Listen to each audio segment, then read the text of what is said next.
اعوذ باللہ من الشیطان الرجیم بسم اللہ الرحمن الرحیم سورۃ ہود آیت نمبر 46۔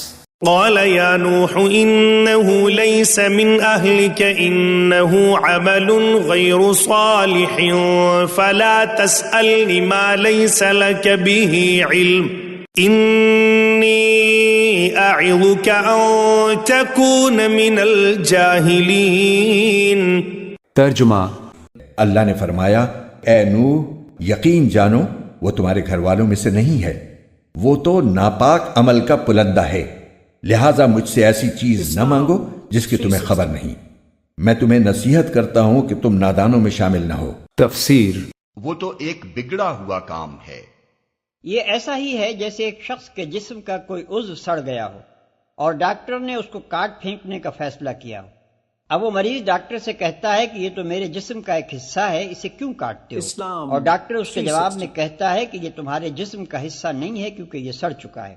اس جواب کا مطلب یہ نہ ہوگا کہ فی الواقع وہ سڑا ہوا عضو جسم سے کوئی تعلق نہیں رکھتا، بلکہ اس کا مطلب دراصل یہ ہوگا کہ تمہارے جسم کے لیے جو اعضاء مطلوب ہیں وہ تندرست اور کارآمد اعضاء ہیں، نہ کہ سڑے ہوئے اعضاء جو خود بھی کسی کام کے نہ ہوں اور باقی جسم کو بھی خراب کر دینے والے ہوں۔ لہذا جو عضو بگڑ چکا ہے وہ اب اس مقصد کے لحاظ سے تمہارے جسم کا ایک حصہ نہیں رہا جس کے لیے اعضاء سے جسم کا تعلق مطلوب ہوتا ہے۔ بالکل اسی طرح ایک صالح باپ سے یہ کہنا کہ یہ بیٹا تمہارے گھر والوں میں سے نہیں ہے کیونکہ اخلاق و عمل کے لحاظ سے بگڑ چکا ہے، یہ معنی نہیں رکھتا کہ اس کے بیٹا ہونے کی نفی کی جا رہی ہے، بلکہ اس کا مطلب صرف یہ ہے کہ یہ بگڑا ہوا انسان تمہارے صالح خاندان کا فرد نہیں ہے، وہ تمہارے نسبی خاندان کا ایک رکن ہو تو ہوا کرے مگر تمہارے اخلاقی خاندان سے اس کا کوئی رشتہ نہیں۔ اور آج جو فیصلہ کیا جا رہا ہے وہ نسلی یا قومی نزاع کا نہیں ہے کہ ایک نسل والے بچائے جائیں اور دوسری نسل والے غارت کر دیے جائیں، بلکہ یہ کفر و ایمان کی نزاع کا فیصلہ ہے جس میں صرف صالح بچائے جائیں گے اور فاسد مٹا دیے جائیں گے۔ آیت نمبر 47۔ قال رب إني أعوذ بك أن أسألك ما ليس لي به علم وإلا تغفر لي وترحمني أكن من الخاسرين۔ ترجمہ، نوح نے کہا میرے پروردگار میں آپ کی پناہ مانگتا ہوں اس بات سے کہ آئندہ آپ سے وہ چیز مانگوں جس کا مجھے علم نہیں، اور اگر آپ نے میری مغفرت نہ فرمائی اور مجھ پر رحم نہ کیا تو میں بھی ان لوگوں میں شامل ہو جاؤں گا جو برباد ہو گئے ہیں۔ تفسیر۔ اپنے آپ کو جاہلوں کی طرح نہ بنا لے۔ اس ارشاد کو دیکھ کر کوئی شخص یہ گمان نہ کرے کہ حضرت نوح علیہ السلام کے اندر روح ایمان کی کمی تھی یا ان کے ایمان میں جاہلیت کا کوئی شائبہ تھا۔ اصل بات یہ ہے کہ انبیاء بھی انسان ہی ہوتے ہیں اور کوئی انسان بھی اس پر قادر نہیں ہو سکتا کہ ہر وقت اس بلند ترین معیار کمال پر قائم رہے جو مومن کے لیے مقرر کیا گیا ہے۔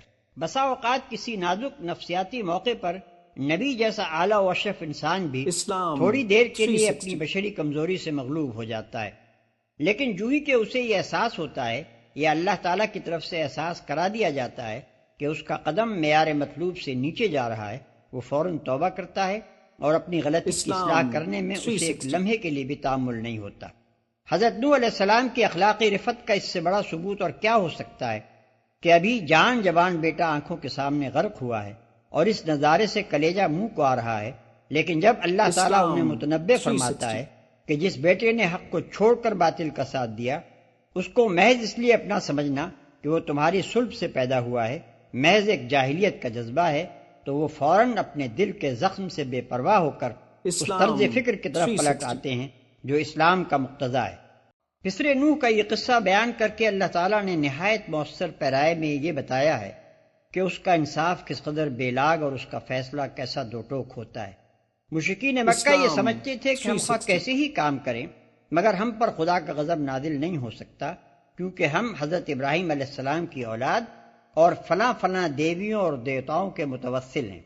یہودیوں اور عیسائیوں کے بھی ایسے ہی کچھ گمان تھے اور ہیں، اور بہت سے غلط کار مسلمان بھی اس قسم کے جھوٹے بھروسوں پر تکیہ کیے ہوئے ہیں کہ ہم فلاں حضرت کی اولاد اور فلاں حضرت کے دامن گرفتار ہیں، ان کی سفارش ہم کو خدا کے انصاف سے بچا لے گی۔ لیکن یہاں یہ منظر دکھایا گیا ہے کہ ایک جلیل القدر پیغمبر اپنی آنکھوں کے سامنے اپنے لخت جگر کو ڈوبتے ہوئے دیکھتا ہے اور تڑپ کر بیٹے کی معافی کے لیے درخواست کرتا ہے، لیکن دربار خداوندی سے الٹی اس پر ڈانٹ پڑ جاتی ہے، اور باپ کی پیغمبری بھی ایک بدعمل بیٹے کو عذاب سے نہیں بچا سکتی۔ آیت نمبر 48۔ قیل یا نوح اهبط بسلام منا وبرکات علیک وعلى ممن معك وأمم سنمتعهم ثم يمسهم منا عذاب أليم۔ ترجمہ۔ فرمایا گیا کہ اے نوح اب کشتی سے اتر جاؤ، ہماری طرف سے وہ سلامتی اور برکتیں لے کر جو تمہارے لیے بھی ہیں اور تمہارے ساتھ جتنی قومیں ہیں ان کے لیے بھی، اور کچھ قومیں ایسی ہیں جن کو ہم دنیا میں لطف اٹھانے کا موقع دیں گے، پھر ان کو ہماری طرف سے ایک دردناک عذاب آ پکڑے گا۔ تفسیر۔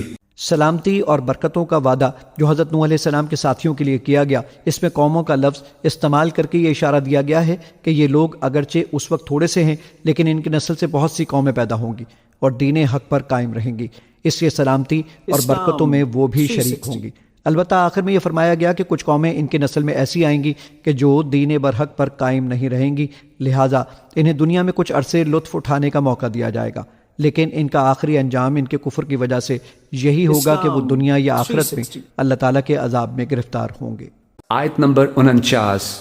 تلك من أنباء الغيب نوحيها إليك ما كنت تعلمها أنت ولا قومك من قبل هذا فاصبر إن العاقبة للمتقين۔ ترجمہ۔ اے پیغمبر، یہ غیب کی کچھ باتیں ہیں جو ہم تمہیں وحی کے ذریعے بتا رہے ہیں، یہ باتیں نہ تم اس سے پہلے جانتے تھے نہ تمہاری قوم، لہذا صبر سے کام لو اور آخری انجام متقیوں ہی کے حق میں ہوگا۔ تفسیر۔ حضرت نوح علیہ السلام کا واقعہ بیان فرمانے کے بعد آن حضرت صلی اللہ علیہ وآلہ وسلم کے بارے میں اس آیت نے دو حقیقتوں کی طرف توجہ دلائی ہے۔ ایک یہ کہ یہ واقعہ نہ صرف آپ کو بلکہ قریش اور عرب کے غیر اہل کتاب میں سے کسی کو پہلے معلوم نہیں تھا، اور آپ کے پاس اس کو اہل کتاب سے سیکھنے کا بھی کوئی ذریعہ نہیں تھا، لہٰذا یہ بات واضح ہے کہ یہ واقعہ آن حضرت صلی اللہ علیہ وآلہ وسلم کو وحی کے ذریعے معلوم ہوا ہے، اس سے آپ کی نبوت اور رسالت کی دلیل ملتی ہے۔ دوسرے، آن حضرت صلی اللہ علیہ وآلہ وسلم کو اپنی قوم کی طرف سے جس تکذیب اور اذیتوں کا سامنا کرنا پڑ رہا ہے، اس واقعے کے ذریعے آپ کو اول تو صبر سے کام لینے کی تلقین فرمائی گئی ہے، اور دوسرے یہ تسلی دی گئی ہے کہ جس طرح حضرت نوح علیہ السلام کو شروع میں سخت مشکلات پیش آئیں مگر آخر انجام انہی کے حق میں ہوا، اسی طرح آن حضرت صلی اللہ علیہ وآلہ وسلم بالآخر ان لوگوں پر غالب آئیں گے۔ آیت نمبر 50۔ وَإِلَىٰ عَادٍ أَخَاهُمْ هُودًا قَالَ يَا قَوْمِ اعْبُدُوا اللَّهَ مَا لَكُم مِّنْ إِلَٰهٍ غَيْرُهُ إِنْ أَنتُمْ إِلَّا مُفْتَرُونَ۔ ترجمہ۔ اور قوم عاد کے پاس ہم نے ان کے بھائی ہود کو پیغمبر بنا کر بھیجا، انہوں نے کہا اے میری قوم، اللہ کی عبادت کرو، اس کے سوا تمہارا کوئی معبود نہیں ہے، تمہاری حقیقت اس کے سوا کچھ نہیں کہ تم نے جھوٹی باتیں تلاش رکھی ہیں۔ تفسیر۔ یعنی وہ تمام دوسرے معبود جن کی تم بندگی و پرستش کر رہے ہو، حقیقت میں کسی قسم کی بھی خدائی صفات اور طاقتیں نہیں رکھتے، بندگی و پرستش کا کوئی استحقاق ان کو حاصل نہیں ہے، تم نے خواہ مخواہ ان کو معبود بنا رکھا ہے اور بلا وجہ ان سے حاجت روائی کی آس لگائے بیٹھے ہو۔ آیت نمبر 51۔ یا قوم لا اسألكم علیہ اجرا ان اجری الا علی الذی فطرنی افلا تعقلون۔ ترجمہ۔ اے میری قوم، میں تم سے اس تبلیغ پر کوئی اجرت نہیں مانگتا، میرا اجر کسی اور نے نہیں، اس ذات نے اپنے ذمے لیا ہے جس نے مجھے پیدا کیا ہے، کیا پھر بھی تم عقل سے کام نہیں لیتے؟ تفسیر۔ یہ نہایت بلیغ فقرہ ہے جس میں ایک بڑا استدلال سمیٹ دیا گیا ہے۔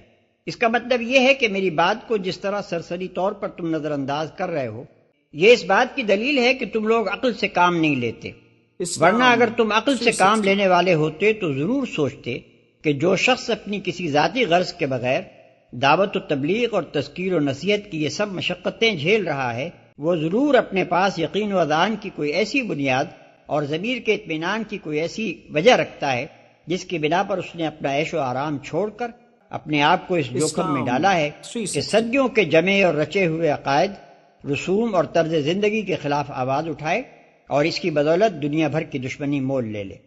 ایسے شخص کی بات کم از کم اتنی بے وزن تو نہیں ہو سکتی کہ بغیر سوچ سمجھے اسے یوں ہی ٹال دیا جائے اور اس پر سنجیدہ غور و فکر کی ذرا سی تکلیف بھی ذہن کو نہ دی جائے۔